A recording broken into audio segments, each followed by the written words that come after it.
Guys, welcome back to my channel. बहुत दिन से हमारे मन में ये विचार चल रहा था कि क्यों ना हम उत्तराखंड के गढ़वाल रीजन को एक्सप्लोर करें। उत्तराखंड बेसिकली दो रीजन में डिवाइडेड है, एक आपको गढ़वाल है, दूसरी कुमाऊं है। गढ़वाल फेमस है सेक्रेड प्लेसेस के लिए, जैसे चार धाम उत्तराखंड की यहीं पे आपको मिल जाएगी। कुमाऊं फेमस है आपको फेमस हिल्स डेस्टिनेशंस के लिए, जैसे कि नैनीताल हो गया, अल्मोड़ा हो गया, एटसेट्रा। हमने अपना सफर का स्टार्टिंग किया था दिल्ली से हम बाई कार गए इसके रास्ते मेरठ, सहारनपुर, रुड़की के रास्ते हरिद्वार हम पहुंचे। हरिद्वार के बाद हम ऋषिकेश डायरेक्टली पहुंचे। अगर आप बाई ट्रेन आना चाहते हो तो आपको फर्स्ट हरिद्वार आना पड़ेगा, क्योंकि ऋषिकेश एक छोटा मोटा स्टेशन है, तो आपको हरिद्वार से उतर के हरिद्वार में आपको ट्रेन चेंज करना पड़ेगा, फिर आपको ऋषिकेश आना पड़ेगा। हार्डली आधा घंटा से 1 घंटा बाई ट्रेन आपको लगने वाला है, क्योंकि अप्रोक्सीमेटली 20-22 किलोमीटर है हरिद्वार और ऋषिकेश के बीच डिस्टेंस। ऋषिकेश हिंदू माइथोलॉजी के हिसाब से बहुत ही फेमस, बहुत ही सैक्रेड प्लेस है, क्योंकि माँ गंगा जब हिमालयन रीजन से होके गुजरती है और प्लेन सर्फेस पे आती है, तो ये ऋषिकेश के सर्फेस पे सबसे पहले आती है, हरिद्वार और ऋषिकेश के सर्फेस पे बेसिकली। ऋषिकेश आपको इंटरनेशनल योगा फेस्टिवल हर साल ऑर्गेनाइज करता है। मोर देन 80 से भी ज़्यादा कंट्रीज के मेंबर्स पार्टिसिपेट करते हैं, तो इसीलिए हमने जहाँ जितना ऋषिकेश को एक्सप्लोर किया, हम एक चीज़ ऑब्जर्व किए कि यहाँ पे हर गली में, हर मोहल्ले में आपको एक ना एक योगा की संस्था मिल जाएगी। ऋषिकेश में काफ़ी जगह है जो कि घूमने लायक है, जैसे कि आपको लक्ष्मण झूला, राम झूला, जानकी ब्रिज और बहुत सारे वाटरफॉल्स भी है, बहुत सारे मंदिर भी हैं। हम आपको एक एक प्लेस एक्सप्लोर करके डिटेल में वीडियो दिखाएंगे। तो चलिए हम लोग स्टार्टिंग करते हैं लक्ष्मण झूला से। तो गाइस, आज हम आए हैं ऋषिकेश के बहुत फेमस लक्ष्मण झूला के पास। तो आप जैसे देख सकते हैं कि झूला तो अभी बंद है, क्योंकि कुछ रिपेयर की काम चल रही है। हालांकि रिपेयर नहीं, कंस्ट्रक्शन की कुछ काम चल रही है। एक नई ब्रिज बनाई जा रही है जस्ट लक्ष्मण झूला के बगल में, इसीलिए लक्ष्मण झूला को अभी बंद कर दी गई है। पर डेफिनेटली यहाँ के लोगों से जैसे मेरी बात हुई है, 15 दिनों बाद ये वापस से चालू हो जाएगी। तो लक्ष्मण झूला की अगर इतिहास की हम बात करें तो एक समय में त्रेता युग में बेसिकली राम जी के जो छोटे भाई लक्ष्मण जी थे, वो ये गंगा नदी को पार कर उस पार गए थे, वो भी एक जूट के रूप में। तो उन्हीं से प्रेरित होकर ये झूला बनी और जिनका नाम लक्ष्मण झूला रख दिया गया।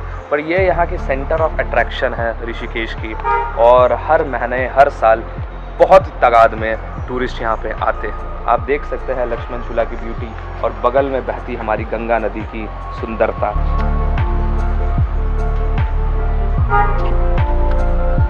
मतलब गाइस, आप ये चीज़ बिलीव कर सकते हो कि सिर्फ 2 रस्सी के सहारे कैसे हमारे श्री लक्ष्मण ये गंगा नदी को त्रेता युग में पार किए थे। आई मीन, ये तो उनकी बहादुरी की दाग देनी पड़ेगी।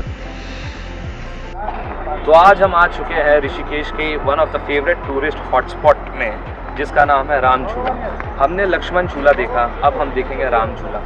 तो राम झूला की कोई स्पेसिफिक कहानी तो नहीं है, हिस्ट्री तो नहीं है, बट ये है कि 1980 के पहले ये एक हैंगिंग रोपवे ब्रिज थी, और 1980 के बाद शिवानंदा और PWD के द्वारा ये ब्यूटीफुल ब्रिज बनाई गई। आप देख सकते हैं कितनी सुंदर ब्रिज, और पीछे पहाड़ियाँ और नीचे हमारी गंगा मैया। गाइस, ये ब्रिज हमारी स्वर्ग आश्रम और शिवानंदा आश्रम को भी कनेक्ट करने का काम करती है। एक साइड पे स्वर्ग आश्रम तो दूसरी साइड पे शिवानंदा आश्रम।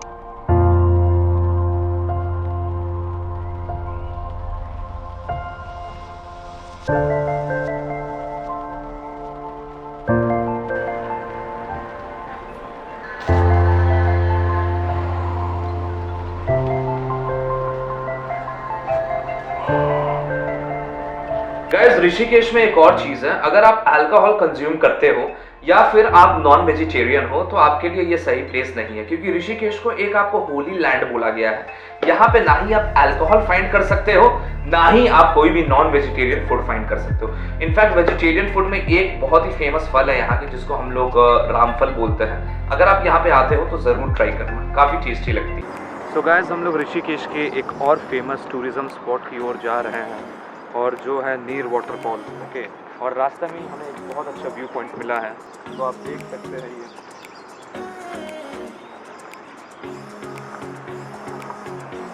ये गढ़वाल की ये सुंदर पहाड़ियाँ और बीच से बहती हमारी माँ गंगा, इतना नसीब वालों को ये व्यू मिलती है कि मैं क्या ही बताऊं। और जो मौसम भी हो रखा है गाइस, ये बहुत ही सुहाना हो रखा है, और इस मौसम में ये नज़ारा क्या ही बात है। हम लोग नीर वाटरफॉल के पास तो आ चुके हैं, बट यहाँ पे हमें ये पता चल रही है कि ये पिछले 2 महीना से बंद है। क्यों बंद है? क्योंकि ऐसा माना गया है कि कुछ पत्थर की बड़ी-बड़ी चट्टान ऊपर से टूट के गिरी है और कुछ लैंडफॉल भी हुए हैं, जिनके वजह से सेफ्टी नॉर्म्स को मद्दे में रखते हुए ये बंद कर दी गई है। पर दोस्तों आप चिंता मत कीजिए, क्योंकि अभी हमारी एक प्लान है, और वो प्लान क्या है? प्लान ये है कि हम एक नई वाटरफॉल में आपको ज़रूर लेकर जाएंगे। कौन सी वाटरफॉल है? वो और कोई नहीं बल्कि पटना वाटरफॉल है। जी हाँ, पटना वाटरफॉल बहुत ही खूबसूरत वाटरफॉल है ऋषिकेश की, और ऐसा माना जाता है कि नीर वाटरफॉल के बाद सुंदरता में कोई वाटरफॉल ऋषिकेश में है तो वो पटना है। तो चलिए हम आपको लेकर चलते हैं।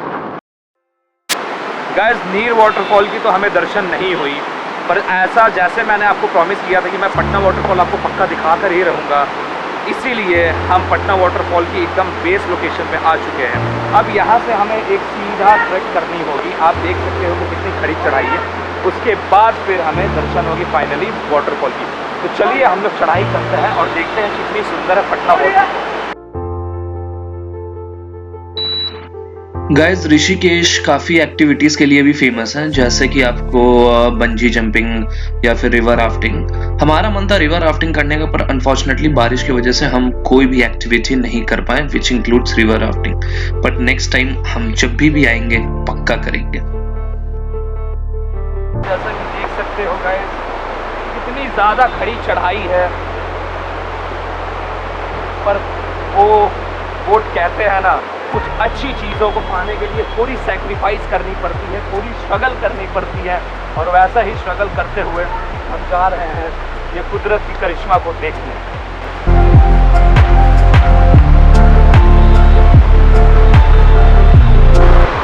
गाइस, हम पटना वाटरफॉल की चोटी तक आ चुके हैं। हालांकि चोटी थोड़ी और भी दूर है।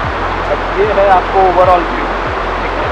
आप अगर यहाँ पे देखोगे देखो कितना ज़्यादा पानी नहीं बह के आ रहा है ऊपर। गाइस, पटना वाटरफॉल का नेम पड़ा है, बगल में सिचुएटेड एक पटना विलेज है, उसी से प्रेरित होके। और गाइस, इसके आसपास लाइमस्टोन की केव भी आपको मिल जाएगी। अगर आप आके एक्सप्लोर करना चाहोगे तो डेफिनेटली आप कर सकते हो।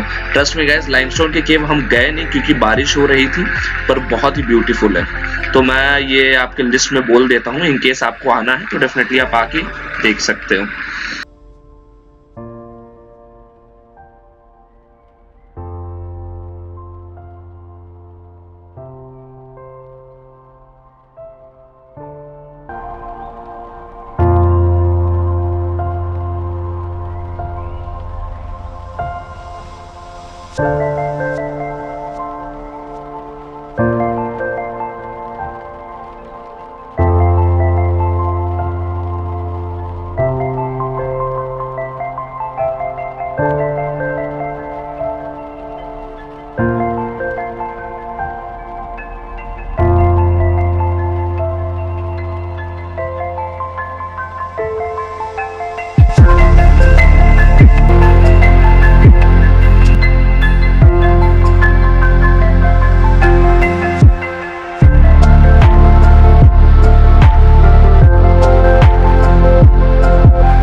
की खूबसूरत पहाड़ियों के बीच बसा है ये झरना। गाइस, ये लक्ष्मण झूला से 6.5 किलोमीटर की दूरी में ही है, और इन केस अगर आप आना चाहते हो तो टैक्सी की फैसिलिटी अवेलेबल है लक्ष्मण झूला से। बट मैं यही बोलूंगा कि आप एक स्कूटी हायर कर लो, रेंट पे ले लो, वो ज्यादा काम आएगी।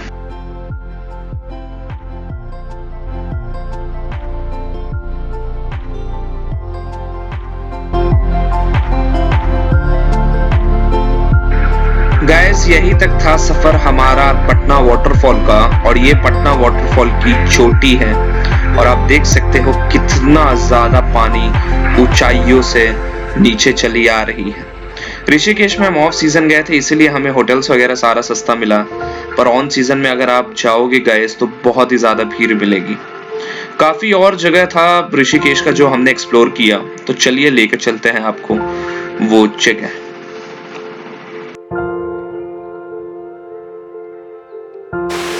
गाइस, आ चुके हैं हम एक बहुत ही ब्यूटीफुल प्लेस में, जो कि ऋषिकेश में स्थित है। और ये प्लेस और कोई नहीं बट ये है, आप देखो ज़रा नज़ारे। एग्जैक्ट लोकेशन तो मुझे भी नहीं पता कि एग्जैक्टली इस प्लेस की है क्या, बट आप समझ लो कि ये थोड़ा बहुत अप्रॉक्सीमेटली 200 to 300 मीटर्स फार है पटना वाटरफॉल से।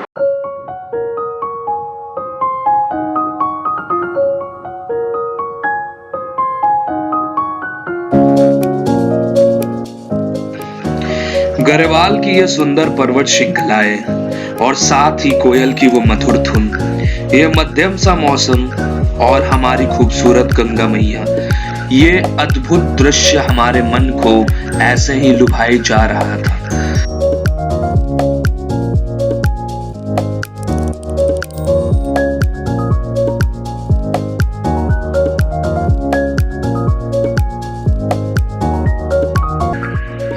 गाइस, ऋषिकेश आए हैं और हम गंगा आरती का दर्शन ना करें, ऐसा हो सकता है क्या? तो इसलिए हम चले आए हैं त्रिवेणी घाट में। त्रिवेणी घाट ऑल ओवर इंडिया में काफी फेमस है और ऋषिकेश की सबसे बड़ी घाट में से एक है। यहाँ पे ऐसा माना जाता है कि गंगा, यमुना और सरस्वती तीनों नदियों का संगम होता है। हालांकि सरस्वती एक गुप्त नदी है और वो आंखों से तो दिखने से रही, पर हाँ, यहाँ पे उनका भी संगम होता है। शाम की यह मधुर आरती हमारे मन को ऐसे ही मनमोहित किए जा रही थी और मैं तो काफी सरप्राइज था कि इतनी ज्यादा भीड़, इतने ज्यादा लोग, यूथ और बूढ़े, सारे के सारे लोग मिल के बस गाए जा रहे थे और बोले जा रहे थे हर हर गंगे।